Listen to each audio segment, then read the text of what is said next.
자, 대단원 6번 문제 보자. 확률 질량 함수가 이렇게 나와 있어. 그러니까 x는 이항 분포를 따르겠지? 자, 이 값을 한번 구해보자. 자, 얘를 통해서 x는 시행 횟수가 20번이고 일어날 확률이 4분의 1이 된다는 걸 알 수 있어.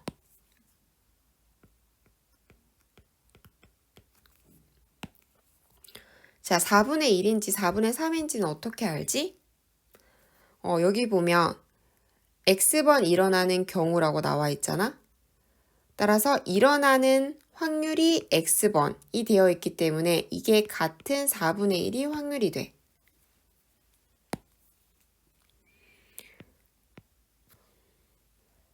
평균은 MP 구하면 되지. 분산은 MPQ.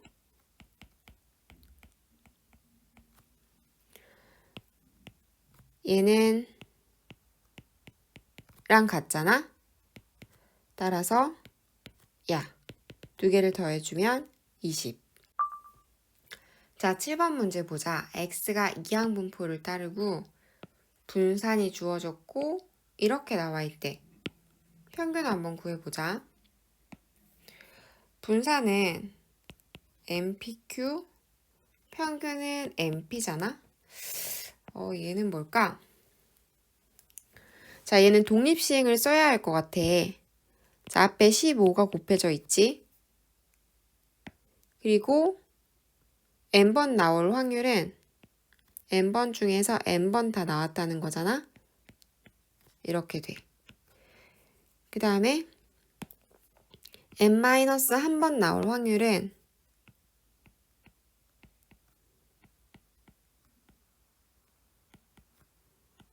이렇게 되겠지. 정리하면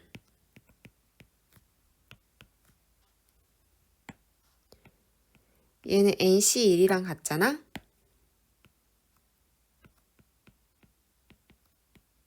이렇게 돼.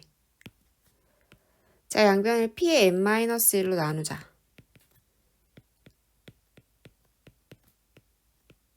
이렇게 되겠네. 자, 분산을 이용하고 싶어.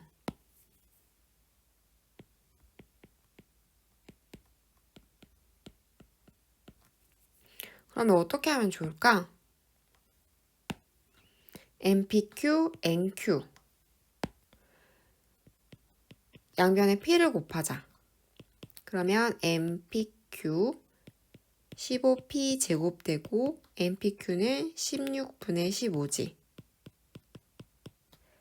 따라서 P제곱은 얼마야?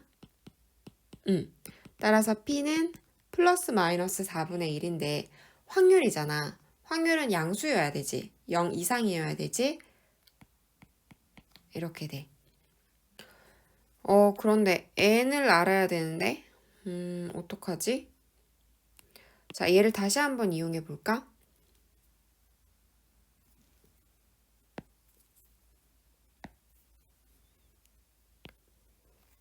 P가 4분의 1이야. 그럼 Q는 얼마겠어? 4분의 3이겠지. 그러면 n은 얼마가 돼? 5가 돼. 그래서 5 곱하기 4분의 1. 이렇게 구할 수가 있어. 정규분포의 뜻 별표 하나입니다. 그냥 느끼시기만 하면 돼요. 중요하진 않습니다. 근데 정규분포 도대체 어떻게 표현하는 걸까? 이항분포에서도 이항분포를 결정하는 요소가 딱 2개 있었어요. 기억나요? 독립시행을 따른데 그렇다면 과연 몇 번 시행하니? 시행 횟수 n. 그리고 1회 시행했을 때 사건이 발생할 확률은 얼마니? 사건이 발생할 확률 p. n과 p가 이항분포를 결정을 하는 거죠. 마찬가지로 정규분포에서도요. 정규분포를 결정하는 결정 요소가 2가지 있습니다. 그게 뭔지 아셔야 돼요. 이항분포랑 비교해서 정규분포 곡선에 갖는 성질, 정규분포의 곡선의 성질만 알면요. 다음 시간에는 표준 정규분포, 표준화라는 거 한 방에 전부 다 해결할 수 있으니까요. 별표 3개 빠바방 이 부분 집중해서 살펴보도록 하겠습니다. 들어가죠. 정규분포라는 건 도대체 뭘까? 정규라는 표현은요. 노멀, 일반적으로 가장 많이 나타나는, 통상적으로 나타나는 분포라는 뜻입니다. 정규분포를 떼고 통계 단원의 이야기를 할 수가 없어요. 대부분의 사회현상, 자연현상들은 정규분포를 따릅니다. 예를 들어서 우리 키, 몸무게 이런 경우들도요, 이 정규분포를 따라요. 예를 들어서 어떤 학생이 키가 170cm래요. 170cm인 남학생들 굉장히 많습니다.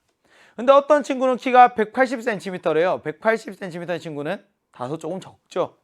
어떤 친구는 키가 150cm래요. 150cm의 친구는 조금 더 적을 겁니다. 그러니까 키나 몸무게나 혹은 뭐 지능지수나 뭐 여러 가지 사회현상, 자연현상들은요, 항상 평균 주위에 많은 데이터들이 밀집해 있어요. 평균에서부터 멀리 떨어져 있는 데이터들의 수는 적습니다. 그래서 결과적으로 그 분포를 곡선으로 나타내면요, 좌우 대칭인 종 모양의 곡선이 나타나는데 이걸 정규분포라고 합니다. 근데 정규분포 곡선 함수의 식이 너무나 복잡해요. 지금 인문계열, 자연계열의 인문계열의 친구들은요, 알지 못하겠지만 이 2라는 숫자는 파이랑 같이 무리수예요. 그러니까 무리수야. 나 얼마인지는 모르지만 시그마라는 거 표준 편차죠. m이라는 거 평균입니다. 모양이 굉장히 복잡하지만 여기에서 내가 알 수 있는 것, fx라는 정규분포 곡선의 확률 밀도 함수는 말이야, 두 개의 영향을 받네. 누구?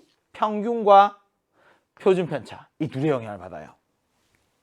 정규분포라는 건 평균 주변에 많은 데이터들이 밀집해 있고 평균에서부터 멀리 떨어져 있는 데이터의 양들이 적다. 그래서 좌우 대칭인 종 모양의 곡선이 나타나는데 많은 사회현상과 자연현상들이 이런 정규분포를 따른다. 이 정규분포를 결정하는 요소 두 가지는 첫 번째 평균인 m, 그리고 두 번째 표준 편차인 시그마입니다. 우리가 앞서 배웠던 이 이항분포라는 건요, 이항분포를 결정하는 요소 두 가지. 첫 번째, 시행 횟수 n, 몇 번 시행하는지 중요하다고 했죠. 맞지? 두 번째는 뭐예요? 사건이 발생할 확률 p입니다. 그래서 이 확률 변수 x가 이항분포를 따른데 그때 몇 번 시행하니? 사건이 발생할 확률이 얼마니? 여기에 n, p 들어가는 거 맞죠? 근데 확률 변수 x가 정규분포를 따른데 정규분포는 노멀에서 따와서 n이라고 표현을 합니다. 그럼 이때 중요한 요소 두 가지. 첫 번째 평균 m 들어가고요. 두 번째 표준 편차의 제곱인 분산이 들어가요. 얼마만큼 흩어져 있는지를 나타내는 수치, 표준 편차입니다. 근데 여기엔 분산이 들어가요. 표준 편차의 제곱.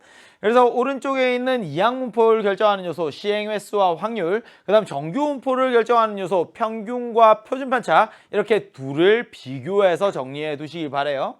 B에 몇 콤마 몇 적혀 있으면 몇 번 시행하는구나. 사건이 발생할 확률이 얼마네. n에 몇 콤마 몇 돼 있으면 평균이 얼마고 표준 편차가 얼마라는 이야기구나. 이 부분들을 캐치해서 찾아낼 수 있으면 된다. 그렇다면 과연 평균과 표준 편차가 하는 역할은 뭘까? 이런 거죠. 정규분포를 결정하는 요소 두 가지, 평균과 표준 편차라고 했는데요. 평균이 하는 역할은 뭐니? 데이터들이 평균 주변에 밀집해 있대요. 근데 만약에 시그마가 일정하고 평균만 달라라고 하면 좌우 대칭인 종 모양이라면 이 평균인 m은 대칭 축을 의미합니다. 그래서 그래프의 위치를 결정하는 역할을 하지요. 오른쪽에 있는 애, 왼쪽에 있는 애 둘을 비교해 보면요, 오른쪽에 있는 애가 평균 m2, 왼쪽에 있는 애는 평균 m1, m2가 m2보다 큰 거야. m2가 m1보다 큰 거죠. 그래서 평균이라는 건요, 그냥 위치만 결정합니다. 대칭축이 어디에 있니? 그걸 결정하는 거죠. 모양을 결정하는 요소, 표준 편차입니다. 표준 편차가 모양을 결정을 해요. 그래프의 모양. 평균이 서로 같은 정규분포가 있습니다. 대칭축은 일치하죠. 근데 이때 뾰족하고 높은 모양이 있고요, 낮고 완만한 모양이 있습니다. 그건 누가 결정합니까? 표준 편차가 결정을 해요. 표준 편차라는 게 뭔데? 흩어진 정도를 나타내는 거야. 흩어진 정도. 한번 생각을 해보도록 합시다. 시그마가 커요. 시그마가 작아요. 어떤 차이가 있니? 시그마가 커. 그러면 많이 흩어진 것을 의미합니다. 시그마가 작아요. 적게 흩어진 것을 의미하죠. 다른 말로 평균 주위에 밀집한 것을 의미합니다. 평균 주위에 밀집해 있어. 표준 편차가 크면 많이 흩어져 있으니까 평균에서 멀리 떨어져 있는 곳에도 쭉 나타나도록 얘가 낮고 완만한 형태의 곡선이 그려집니다. 위에서 보면 이렇게 낮고 완만한 형태, 얘가 표준 편차가 작은 거죠. 큰 거죠. 많이 흩어져 있으니까. 반면에 표준 편차가 작으면 평균 주변에 밀집해 있으니까요. 이렇게 좁고 높은 모양의 곡선이 만들어집니다. 좁고 높음. 뾰족한 모양이 만들어진다는 이야기죠. 앞선 시간에 우리가 배웠지만 이 연속 확률 변수의 확률 밀도 함수의 그래프에서는요. X축과 이루는 넓이가 확률을 의미하거든요. 그러니까 낮고 완만하든 혹은 좁고 뾰족하든 이 두 가지 경우 모두 넓이는 1로 일정합니다. 이해할 수 있어요? 그럼 한번 생각해봐. 어떤 A라는 학생이 있고요. B라는 학생이 있어요. A라는 학생이 시험을 쳤습니다. 시험을 쳤는데 얘가 70점. 또 다른 과목은 75점. 또 다른 과목은 65점. 또 다른 과목이 70점이래요. 70점에서 왔다 갔다 7점에서 차이가 크진 않네요. 근데 B라는 학생은 어떤 과목을 굉장히 잘해서 60점이에요. 100점이에요. 굉장히 잘해서. 어떤 과목은 굉장히 못해서 60점이고요. 어떤 과목은 또 80점이고요. 어떤 과목은 또 70점이에요. 그러니까 얘는 가장 잘하는 과목과 가장 못하는 과목이 40점이나 차이가 납니다. B라는 학생은. 근데 학생 A는 잘하는 과목과 못하는 과목의 차이가 크지 않죠. 10점밖에 나지 않아요. 그래서 이걸 보고 우리는 이런 표현을 합니다. 학생 A의 성적 분포가 더 고르다라는 표현을 써요. 그러니까 분포가 고르다라는 표현은 평균 주변에 밀집해 있다. 그러니까 차이가 크지 않아, 흩어진 정도가 작아라는 의미죠. 그러면 표준 편차가 작은 애가 분포가 고르다라고 하는 거 자연스러워요. 근데 이게 위에 곡선 그래프를 보면요 조금 이해하기 힘들 겁니다. 보통 우리가 일상생활 속에서 고르다라는 표현은 낮고 완만하게 평평한 모양을 떠올리거든요. 근데 평평한 모양은 뭐라 그랬어요? 얘는 많이 흩어진 거라 그랬지. 뾰족한 모양은 뭐라 그랬어요? 얘는 평균 주변에 밀집해 있으니까 적게 흩어진 거라고 했죠. 그러니까 평균 주변에 밀집한 애가 더 분포가 고르다. 우리가 일상생활에서 사용하다는 고르다라는 용어와 지금 통계 단원에서 배우는 고르다라는 용어를 구분해서 사용해야겠구나. 일상생활에서 고르다는 평평한 느낌이라고 하면 통계 단원에서 고르다는 건 평균 주변에 모여 있어서 흩어진 정도가 작다라는 표현입니다. 되겠어요? 정규 분포를 결정하는 요소는 딱 두 가지예요. 평균과 표준 편차. 평균은 대칭축의 위치를 결정합니다. 표준 편차는 얼만큼 흩어져 있는지, 그래서 그래프의 모양을 결정합니다. 표준 편차가 작을 때, 표준 편차가 클 때에 따라서 그래프의 모양이 어떻게 변하는지 둘을 비교해서 헷갈리지 않도록 정리를 하시기 바랍니다. 넘어가서 이제 본격적으로 정규분포에 대한 이야기 좀 더 살펴보려고 합니다. 정규분포의 곡선, 정규분포 곡선의 성질입니다. 첫 번째, 정규분포 곡선이라는 건 어쨌든 연속 확률 변수의 확률 밀도 함수의 그래프거든요. 끊어진 곳이 없어요. 그리고 X축과 사이의 넓이가 확률을 의미합니다. X축과 그다음에 정규분포 곡선. 정규분포 곡선은 범위가 항상 마이너스 무한대부터 플러스 무한대까지거든요. 쭉 뻗어져 나가요. 그래서 이 사이의 넓이가 1이에요. 넓이가 1이다. 그래서 이건 확률의 총합이니까 어렵지 않게 이해할 수 있죠. 확률이라는 게 넓이를 의미하니까 이 일어날 수 있는 모든 경우에 대한 확률의 총합이 1이니까 지금 범위 안에서 실수 전체에서 X축이랑 그 다음에 YNFX랑 사이의 넓이가 1이 된다는 것. 이건 자연스러울 겁니다. 그치? 다음 두 번째, 좌우 대칭인 형태가 나타난다는 게 중요해요. 좌우 대칭인 종 모양입니다. 그래서 대칭축 X는 M, 평균에 대하여 대칭입니다. 평균에 대해서 대칭이에요. 근데 왼쪽 오른쪽 전체를 쭉 보면 넓이의 총합이 1이거든요. 그럼 평균에서 딱 자르고 나면 왼쪽 오른쪽 얼마일까? 왼쪽이 0.5, 오른쪽도 0.5. 자연스럽죠? 확률 변수 x가 m보다 작거나 같을 확률이나 확률 변수 x가 m보다 크거나 같을 확률이나 얘는 둘 다 0.5입니다. 선생님, 확률 변수 x가 m보다 작을 확률이나 확률 변수 x가 m보다 클 확률도 0.5겠네요. 그렇지. 특정한 순간의 확률은 항상 제로니까. 그치? 함수값이 확률을 의미하는 것이 아니다.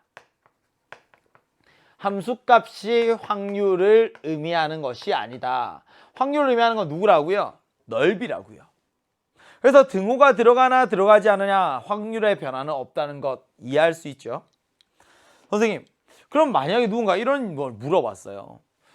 이거 좌우대칭이니까 이런 이야기를 할 수 있지 않아요? 확률 밀도 함수 fx예요. fx에서 x가 m에서 왼쪽으로 x만큼 가나 m에서 오른쪽으로 x만큼 가나 똑같겠네요. 맞지? m을 기준으로 왼쪽과 오른쪽 그래프가 모양이 똑같습니다. 그러니까 함수값도 당연히 똑같겠죠. 그게 좌우대칭, 평균에 대해 대칭이라는 의미야. 이런 표현을 딱 보는 순간에 와우, 평균이 m이구나, 평균인 m에 대하여 대칭이구나 라고 느낄 수 있어야 됩니다. 누군가가 이렇게 물어봤대요. x가 말이야 m-c보다 작을 확률은 얼마야? 그럼 m에서부터 왼쪽으로 c만큼 가서 m-c가 있어서요. 여기 넓이를 이야기하는 거죠.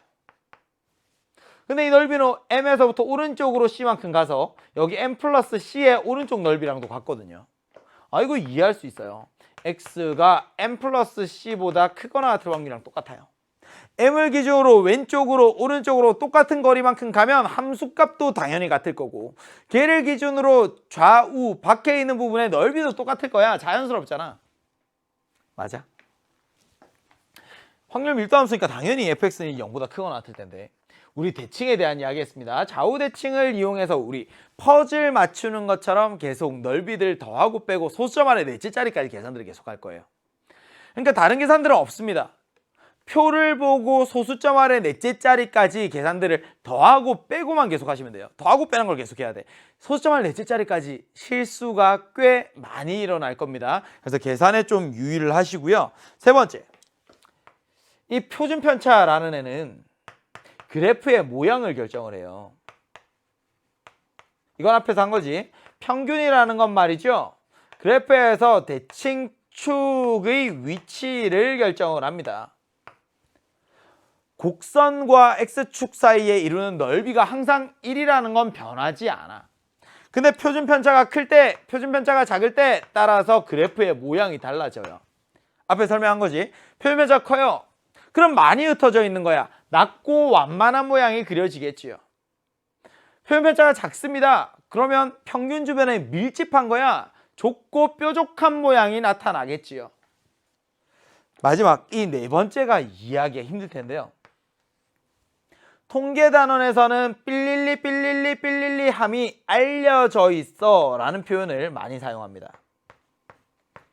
이건 어떤 의미니? 고등학교 과정에서 너네가 증명할 수 없지만 여러 통계학자들이 고민한 끝에 얘가 이렇게 된다는 사실을 발견했어.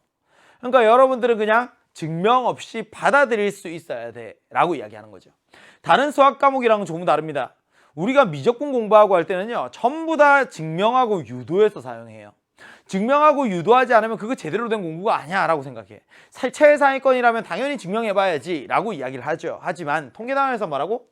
이렇게 되면 알려져 있어 라는 표현은 그냥 너네가 증명 없이 받아들여야 된다는 사실이에요. 위에 있는 세 가지는 분명히 이해할 수 있을 겁니다.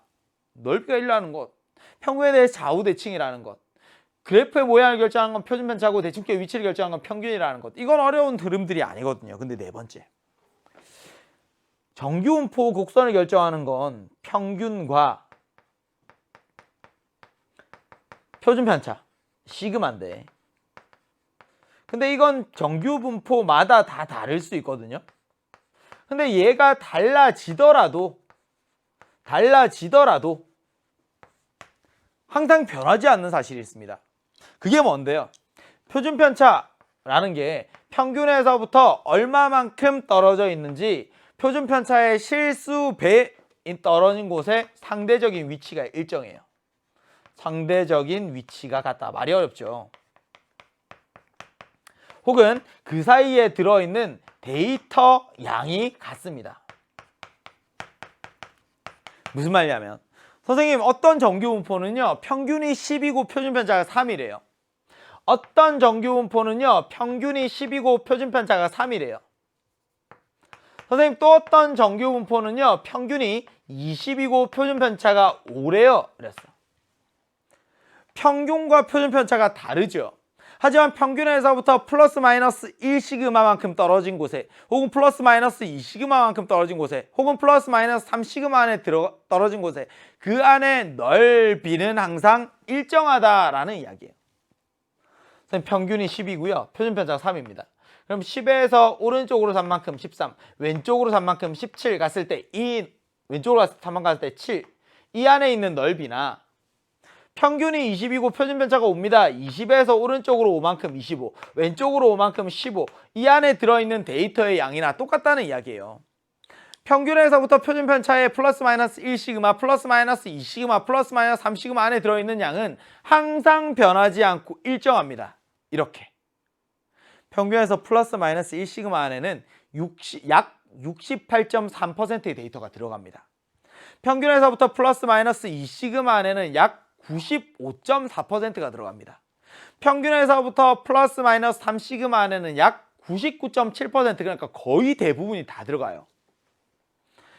평균과 표준 편차가 변하더라도 관계없이 항상 일정한 거야. 그걸 이렇게 표현하죠. 평균에서부터 플러스 마이너스 1시그마 사이에 이만큼의 데이터가 플러스 마이너스 2시그마 사이에 이만큼의 데이터가 플러스 마이너스 3시그마 안에 이만큼의 데이터가 들어있다는 의미를 항상 우리는 좌우 대칭인 종 모양의 곡선을 그려서 사고하셔야 돼요. 딱 그려. 그리고 땅 칸칸이 끊어서 생각하면 이 확률, 넓이 동일하게 생각하셔야 돼요. 여기 넓이가, 여기 확률이 일정하다는 이야기구나. 확률이, 넓이가 일정하다는 이야기구나. 그렇다면 문제에서 주어지는 식을 해석할 수 있어야 되는데요. 문제는 어떻게 주어지니? 이렇게 주어져요. 확률 변수 x가 평균에서부터 x 사이에 있을 확률이에요. 그럼 x가 변하는 거죠. x가 만약에 n 플러스 시그마야. x가 n 플러스 1.5 시그마야. x가 n 플러스 2 시그마야. x가 n 플러스 3 시그마야. 뭐 이런 식으로 표들이 주어져요. 그러면 생각하는 거야. 그리죠. 평균에 대하여 좌우 대칭이구나. 평균에서부터 오른쪽으로 1시그마만큼 간 것, 오른쪽으로 2시그마만큼 간 것, 오른쪽으로 3시그마만큼 간 것, 이 안에 넓이가 확률이 일정하다는 이야기를 하는 거죠. 문제에 주어질 거예요. 외울 필요 없어요. 0.3413, 0.4332, 0.4772, 0.4987 계속 보게 될 겁니다. 소수점 아래 넷째 자리까지 얘네들끼리 더하고 빼고 계산만 할 수 있으면 돼요. 다른 계산은 없습니다. 저게 다예요. 식으로 주어지면 얘가 이렇게 주어진다는 거지. 얘를 풀어 적으면 m에서 m 플러스 1시그마 사이에 있을 확률이 0.3413이에요. 아래에 있는 것들도 책을 보시면 채워낼 수 있을 겁니다. 그래서 이렇게 표들이 주어지는데 아마 여러분들이 잘 와닿지 않을 수 있어요. 그래서 제가 한 가지 극단적인 예를 가지고 좀 설명을 드릴게요. 지능지수 IQ 테스트가 있습니다. 평균이 100, 표준편차가 15인 정규분포를 따른다고 가정하자. 이 지능지수에도 지능지수 테스트에도요 종류가 많아서 표준편차가 매번 달라요. 근데 평균이 100이라고 하고 생각을 해보자 이렇게 이야기를 했습니다. 제가 옛날에 고등학교 때 IQ 테스트를 한 번 했는데요. 그때 말도 안 되게 제가 IQ가 58이 나왔어요. 그러니까 친구들이 저를 두고 엄청 놀렸습니다. 근데 뭐 그게 어느 정도 신뢰도가 있는지는 잘 모르겠어요. 지금 저도 수학을 가르치는 강사가 되어 있잖아요. 그러니까 IQ가 어떻게 나왔든지 간에 이게 지능지수가 내 성공 여부랑 관계가 있는 건 아니라고 생각을 해요. 지능지수가 어떻게 되냐면 평균 주변에 많은 애들이 밀집해 있어요. 여기 100. 그럼 100 이하인 사람과 100 이상인 사람이요. 얘가 각각 50%예요. 이 평균이 100에 대해서 좌우대칭이니까 왼쪽 오른쪽 전부 다 0.5인 거야. 그치? 근데 지능지수가 85 이상 115 이하인 사람. 왼쪽으로 표준 편차가 15잖아? 그러니까 얘가 85라는 애, 오른쪽으로 얘 115라는 애, 알고 보면 얘는 n-시그마랑 n 플러스 시그마거든요. 그러니까 이 안에는 약 68.3%가 들어있다고 알려져 있어요. 선생님, 저는 지능지수 검사를 했는데 IQ가 115가 나왔어요. 그럼 얘는 뭐니? 여기 약 34%가 들어있으니까요. 115라는 친구는, IQ가 115인 친구는 약 상위 16%에 해당하는 친구가 되는 거죠. 이거 이해할 수 있죠? 이런 이야기들이에요. 선생님, 그럼 만약에 저는 IQ 때 여기 IQ가 70에서부터 130 사이에 있어요. 그럼 플러스 마이너스 2시그마 사이에 있는 거잖아요. 여기 사이에 약 95.4%의 사람이 다 들어가는 거예요. 그러면 밖에는 4.6% 있는 거죠. 내가 IQ가 130이 나왔어요. 그럼 상위 4.2.3%가 되는 거지. 2.3%. 그게 높은 거네요. 그치? 지능지수가 55. 저도 아까 이 안에 들어갔어요. 저 진짜 58 나왔거든요. 55 딱 끊고 145 딱 끊으면 얘는 플러스 마이너스 3시그마잖아. 그럼 여기 안에 99.7%가 들어가요. 저도 이 안에 들어있는 거죠. 그러면 지능지수가 만약에 145가 나왔어요. 그럼 얘는 굉장히 높은 거네요. 그치? 이 범위 밖에 있는 애가 0.3%밖에 되지 않으니까 반반 나누면 약 0.15% 정도 되는 위치에 있다라고 생각을 할 수가 있겠지요. 대략적인 근사치로 계산을 했습니다. 그래서 지금까지 제가 정규분포에 대한 설명을 드렸어요. 우리 사회의 대부분의 사회현상, 자연현상들은 평균 주변에 많은 데이터가 밀집한 좌우대칭인 종 모양의 곡선을 분포를 따른다. 지금까지 한 정규분포 이야기 화면 보고 오시죠. 도대체 표준 정규분포라는 건 뭐니? 정규분포 안에서도 표준이 되는 가장 간단한 기본 형태라고 생각을 하시면 되죠. 표준 정규분포에서 확률을 구해내는 건 지난 시간에 했던 정규분포 곡선에서 확률을 구해내는 것과 똑같다. 그렇다면 도대체 표준화라는 게 도대체 무엇인가? 왜 필요한가? 그리고 해석하는 방법, 공식을 외우자는 게 아니에요. 이렇게 해야만 하는 이유는 뭘까? 그리고 그 하고는 사고 흐름은 앞에서 우리가 이미 배웠던 내용들을 그대로 가지고 와서 변형해낼 겁니다. 보시죠. 느껴봅시다. 상황이에요. 지금 평균이 50점인 네모고등학교가 있고요. 평균이 60점인 별표고등학교가 있습니다. 평균이 50점인 고등학교에서 수학시험에서 65점을 받은 학생이 있대요. 평균이 60점인데 거기에서 75점을 받은 학생이 있대요. 아, 평균보다 15점이나 높군요. 근데 얘도 마찬가지로 평균보다 15점이나 높군요. 이게 평균보다 둘 다 점수는 높습니다. 근데 평균이 50점인 시험이면 일반적으로 조금 더 어려운 시험이었겠죠. 그렇다고 해서 A 학생 A가 학생 B보다 더 우수하다고 이야기할 수 있을까? 그러면 그렇지 않다. 왜? 나머지 학생의 성적 분포를 모르기 때문에. 나머지 학생의 성적 분포를 알 수 없기 때문에 A가 B보다 더 우수해 라고 이야기할 수가 없다는 거죠. 예를 들어서 학생들이 많이 하는 착각 중에 한 가지는요, 이런 거예요. 평균보다 더 높은 점수를 받았으니까 얘는 상위권일 거야 라고 하는 착각입니다. 물론 통계라는 걸 배우기 전에는요, 그런 착각 할 수 있어요. 하지만 이제 우리 대박이들이라면, 저와 함께한 통계를 배운 친구들이라면 평균보다 높다는 것이 상위권임을 의미하지는 않는다라는 걸 생각해 봅시다. 만약에 7명의 학생이 있어요. 근데 7명 학생의 성적 분포가 0점이 있고요. 또 0점이 있고요. 65점이 있대요. 70점, 70점, 70점 받은 친구도 있고 75점 받은 친구도 있대요. 7명의 학생입니다. 총점 다 더하면 350점이고요. 따라서 7명 학생의 평균은 50점이에요.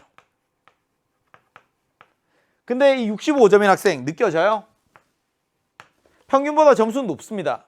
근데 굉장히 낮은 점수의 2명 학생, 그리고 나보다 조금 잘한 여러 명의 학생 때문에 7명 중에 5등이에요.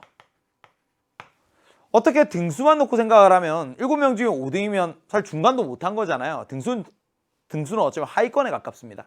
하지만 평균보다 더 높은 점수를 받았을 수는 있어요. 그렇기 때문에 평균 점수만을 가지고 어떤 집단의 특성, 성적의 분포들을 알 수는 없다. 평균 점수에 비해서 내가 더 잘했다고 해서 이 두 집단에서 학생 A와 학생 B를 놓고 누가 더 우수한지 판단할 수가 없습니다. 나머지 학생의 성적 분포를 알지 못하기 때문에. 하지만 상황 B는 다르죠. 네모고등학교 수학시험 성적의 평균이 50점이고 이제 표준편차가 15점이래요. 수학시험 성적을 확률 변수 X라고 하면 이 확률 변수 X는 정규분포를 따릅니다. 평균이 50, 표준편차가 15예요. 별표고등학교에서는 수학시험 성적의 평균이 60점, 표준편차는 7.5점입니다. 75점을 할 때요. 마찬가지로 별표고등학교의 수학시험 성적을 확률 변수 Y라고 하면 얘도 정규분포를 따릅니다. 평균이 60, 표준편차가 7.5입니다. 선생님, 이 정규분포라는 건 좌우 대칭인 종 모양으로 나타납니다. 그때 이런 생각을 할 수가 있죠. 표준편차라는 건 얼마만큼 흩어져 있는지를 나타내는 거야. 그래서 표준편차가 크면 많이 흩어져 있는 거, 표준편차가 작으면 적게 흩어져 있어서 평균 주변에 밀집한 겁니다. 표준편차가 크니까 얘는 낮고 완만한 모양으로 나타나겠죠. 평균이 50이에요. 표준편차가 7.5니까 얘는 높고 뾰족한 모양으로 나타날 겁니다. 표준편차가 평균이 60입니다. 근데 위에 네모고등학교에서 65점을 맞은 친구가 있는 위치와 A 학생이에요. 학생 A. 별표고등학교에서 75점인 학생이 위치한 이 상대적인 위치는요. 다를 거예요. 왜? 넓이가 다르니까. 표준편차가 15니까 얘는 n 플러스 시그마. 표준편차가 7.5니까 얘는 n 플러스 2 시그마예요.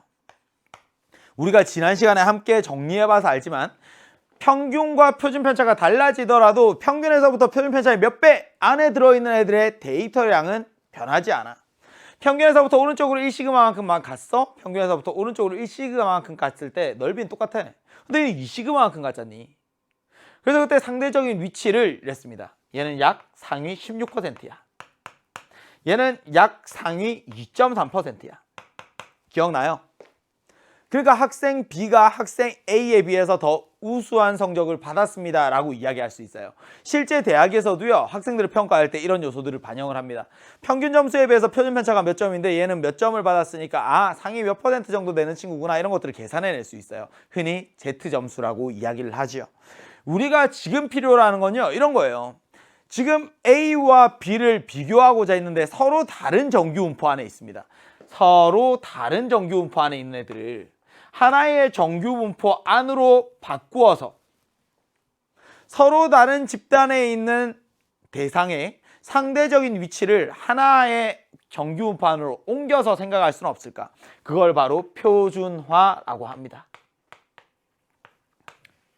정규분포 중에서 가장 기본이 되는 가장 간단한 형태는 얼마일까? 그러면 평균이 m이고 평균이 0이고 표준편차가 1인 정규분포입니다. 그래서 표준화를 하고 나면 이 확률 변수 Z라는 게 평균이 0, 표준편차가 1인 표준 정규분포를 따르도록 만들어낼 거예요. 삼각함수도 내가 일일이 다 계산할 수 없어도 교과서 마지막에 삼각함수 표라는 게 있습니다. 로그도 내가 로그 값을 다 알지 못해서 교과서 마지막에 상용 로그 표라는 게 있어요. 여기에서 곡선과 이루는 넓이 확률을 구할 수가 없기 때문에 수학자들이 이미 다 구해뒀어요. 가장 기본이 되는 형태에서. 그래서 평균이 0이고 표준편차가 1인 표준정규 분포에서 확률을 이미 수학자들이 만들어서 표준정규 분포 표라는 걸 교과서 뒤에 실어뒀습니다. 그럼 평균이 0이에요, 선생님. 평균에서부터 1시그마만큼 떨어져 있는 A는 오른쪽으로 1만큼 떨어진 곳에 A가 있다라고 표현하고 싶어요. 평균에서부터 오른쪽으로 2시그마만큼 떨어져 있는 곳에 있는 B를 오른쪽으로 이만큼 가서 2가 있는 곳에 B가 있어요 라고 나타내고 싶어요.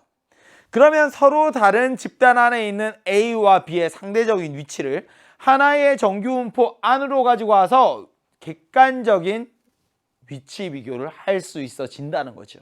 그게 바로 표준화의 필요성입니다. 느껴지죠?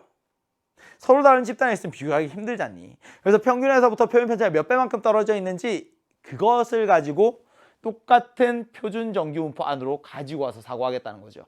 표준 편차이 몇 배만큼 떨어져 있니? 표준 편차이 몇 배만큼 떨어져 있니? 몇 배만큼, 상수배만큼 떨어진 곳 안에 데이터 양이 일정하다는 정규 분포 곡선의 성질에 의해서 이렇게 표준화를 할 수 있다는 거죠. 그럼 이게 왜 필요한지는 이제 압니다. 그렇다면 어떻게 표준화할 수 있는지죠. 목표는 이래요. 제일 간단한 형태로 바꾸고 싶어. 평균이 0이고 표준 편차가 1인 그런 정규 분포로 바꿔내고 싶습니다. 지금은 평균이 m입니다. 이렇게. 그래서 평균에서부터 표준 편차가 몇 배만큼 떨어져 있는지 m-시그마, m-2 시그마. 오른쪽으로 m 플러스 시그마, m 플러스 2 시그마. 이렇게 얘들이 쭉쭉쭉 나아가 있는 거죠. 평균을 0으로 만들고 싶어요. 지금은 가운데 m을 기준으로 m-시그마, m-2 시그마. 오른쪽으로 m 플러스 시그마, 오른쪽으로 m 플러스 2 시그마 있는 얘가 확률 변수 x야. 평균을 0으로 옮기고 싶으면 어떻게 하면 돼요? 평행이동하면 되죠. 평행이동하면 됩니다. 평행이동 어떻게? x에서 m만큼 다 빼요. m만큼 다 빼는 거야. 그럼 m-2 시그마가 m을 빼니까 마이너스 2 시그마가 될 거고 m-시그마는 마이너스 시그마가 될 거고 얘는 0.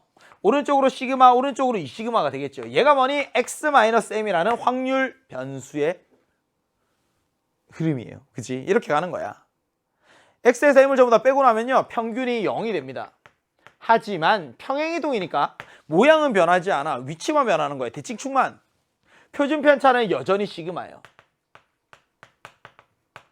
표준 편차가 시그마인데 표준 편차를 1로 만들고 싶어. 쏘리, 얘 1로 만들고 싶어요. 그럼 어떻게 하면 될까?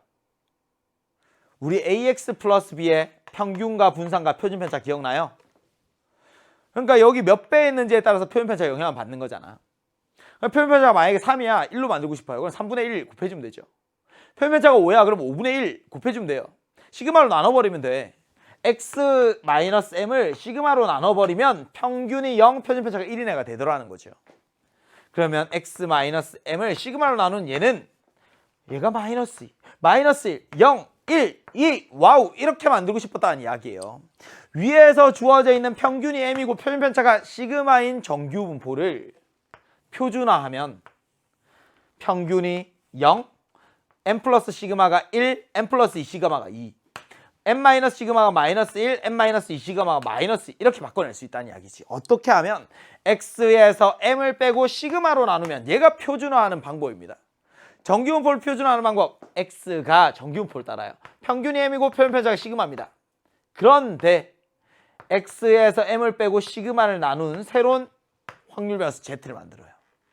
그럼 이 z라는 건 평균이 얼마? 0이 되고 표준 편차가 1인 애가 되는 거지요. x-m을 시그마로 나눴어요. 이 의미를 느낄 수 있어요? m만큼 빼고 나면 평균이 0이 될 거야. 근데 시그마로 나누면 표준 편차가 1이 될 거야.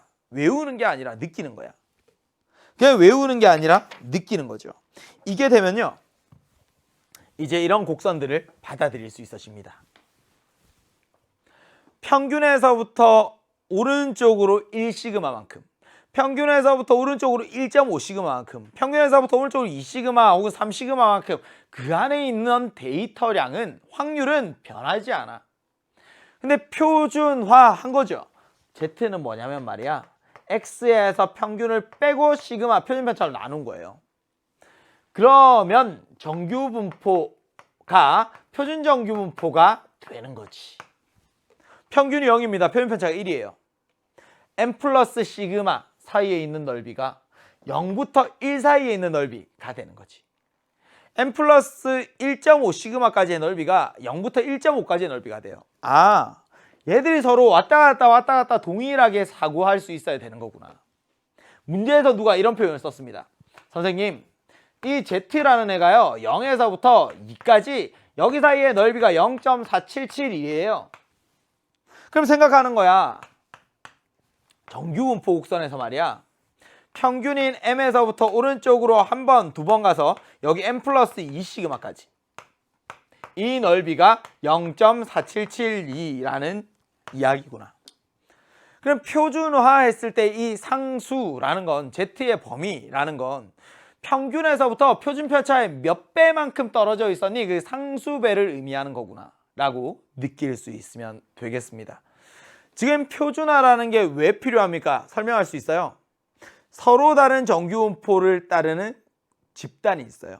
그 각각의 집단 안에 있는 서로 다른 대상들의 상대적인 위치를 비교하고 싶습니다. 하나의 정규분포 안으로 가지고 가서. 하나 안으로 가지고 가야 되는 통일된 스탠다드 기준이 필요하다면 그 기준이 되는 건 누굴까? 기왕이면 가장 간단했으면 좋겠다는 거죠. 평균이 0이고 표준 편차가 1인 정규분포. 그걸 표준 정규분포라고 하자. 그럼 어떻게 표준화시키니? 평균만큼 빼면 돼. 그리고 표준 편차만큼 나누어 주면 돼. 그럼 평균이 0이 되고 표준 편차가 1이 될 거야. 맞지? Z에서 이 상수들의 의미는 확률 변수 X에서 평균에서부터 표준 편차의 몇 배만큼 떨어져 있는지 그 상수배를 의미하는 거야 라고 느낄 수 있으면 되겠습니다. 지금까지 표준화의 의미, 표준 정규분포에 대한 이야기들 화면 보고 정리하고 오겠습니다.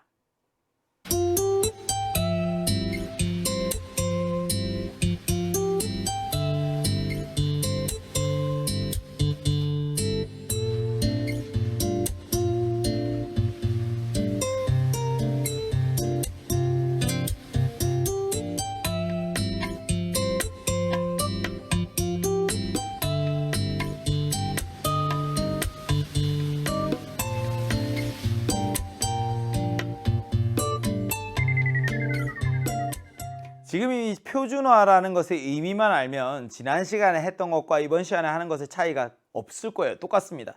그냥 넓이를 통해서 확률을 구해 여전히 지난 시간에 봤던 숫자들 보이죠. 이 소수점 안에 넷째 자리까지 더하고 빼고 하면서 계산들을 해 나갈 거예요. 다만 평균이 0이고 표준 편차가 1인 표준 정규분포 안에서의 이야기일 뿐입니다. 한번 그려볼까요? 평균이 0이에요. 표준 편차가 1입니다.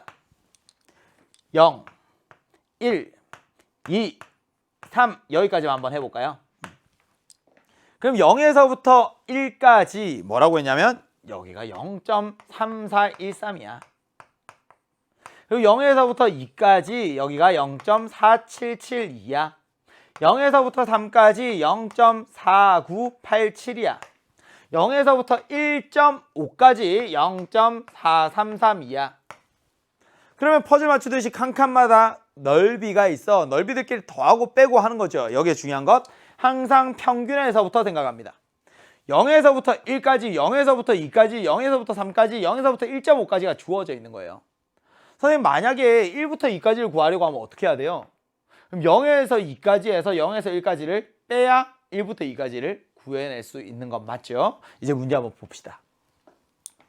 대칙성을 이해하셔야 돼요. 마이너스 2부터 1까지예요.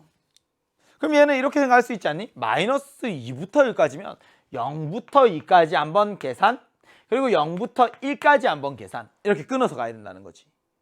맞아요. 더 할 겁니다. 0부터 2까지 0.477입니다. 0부터 1까지 0.3413이에요.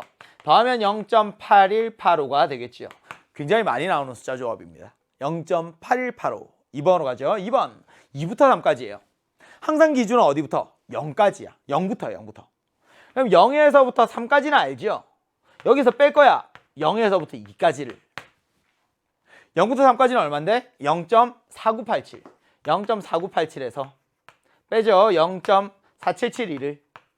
그래서 빼고 나면 0.0215네요. 0.025. 3번 갑니다. 3번. 1.5에서 끊어서 왼쪽으로 쭉이야. 근데 0.5를 기준으로 왼쪽 오른쪽 0.5, 0.5인 건 알죠? 그럼 왼쪽이 0.5일 테니까 0.5에다가 더하면 되네요. 뭘? 0에서 1.5까지를. 0.5에다가 얘를 더해주는 거죠. 그럼 0.9332가 됩니다. 4번. 마이너스 1부터 왼쪽으로 쫙이야. 여기 마이너스 1이 있겠지. 그럼 왼쪽으로 쫙이야. 마이너스 1보다 작거나 같을 확률은 또 누구랑 같냐면요. Z가 1보다 크거나 같을 확률이랑 똑같습니다. 맞지? 그럼 0부터 1까지는 얼마인지 알거든. 얘가 0부터 마이너스 1부터 0까지는 똑같겠죠. 0.3413 여기도 0.3413. 근데 0부터 절반이 0.5인데 0.3413인 걸 아니까 0.5에서 빼자. 0.3413을. 그러면 0.1587이 되는 거지. 됐죠? 개념 문제 1번 했습니다. 이제 개념 문제 2번으로 가시지요. 개념 문제 2번. 지난 시간에 했던 것과 같은 흐름이라는 건 느껴져요. 확률 변수 Z가 표준 정규 분포를 따릅니다. 평균이 0, 표면 편차가 1. 그럼 그려요. 이렇게. 여기가 0이야. 잘 보셔야 돼요. Z가 A 이상일 확률이에요. 근데 항상 대칭축을 기준으로 생각을 하셔야 되거든요. 0을 기준으로 왼쪽이 0.5고요. 오른쪽도 0.5예요. 근데 얘는 이런 거야. A부터 오른쪽이에요. A보다 크거나 같을 확률이니까. 근데 0.1587 나오니까 여기 한 이쯤에 A가 있는 건가? 그래서 오른쪽이 0.1587이라는 이야기네. 이렇게 생각을 해야 된다는 거지. A가 양수구나. A가 0보다 오른쪽에 있어야 A 이상일 확률이라는 게 0.5보다 작게 나타나는 거죠. 0.1587. 근데 표 안에 0.1587이 없어요. 왜? 항상 기준은 0에서부터니까. 그치? 0에서부터 오른쪽이 0.5인데 A 이상이 0.1587이야? 그럼 0부터 A 사이가 0.3413이라는 이야기구나. 보는 순간 땡큐! A는 1이구나 라는 걸 찾아낼 수가 있겠지요. 2번은 어때요? 2번 같은 경우는 A의 왼쪽으로 가는 거예요. A의 왼쪽. 근데 0.933이래. 그럼 또 그리지. 좌우대칭인 종모양을 그리고 생각해요. 여기가 0인데 왼쪽이 0.5예요.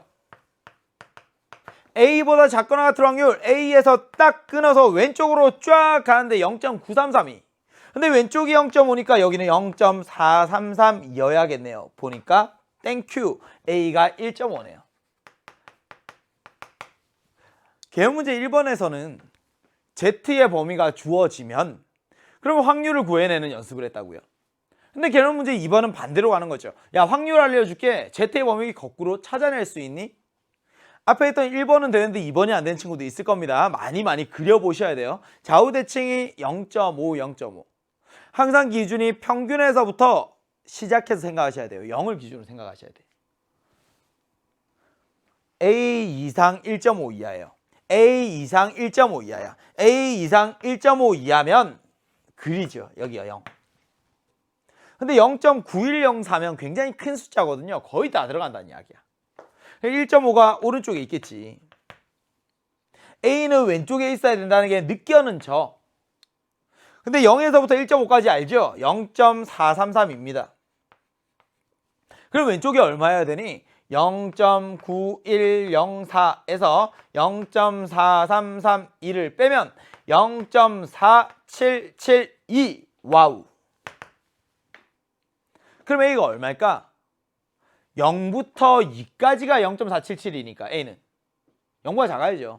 0부터 마이너스 2까지 되겠지. 그래서 A는 마이너스 2입니다. 이렇게 찾아낼 수가 있다는 거죠.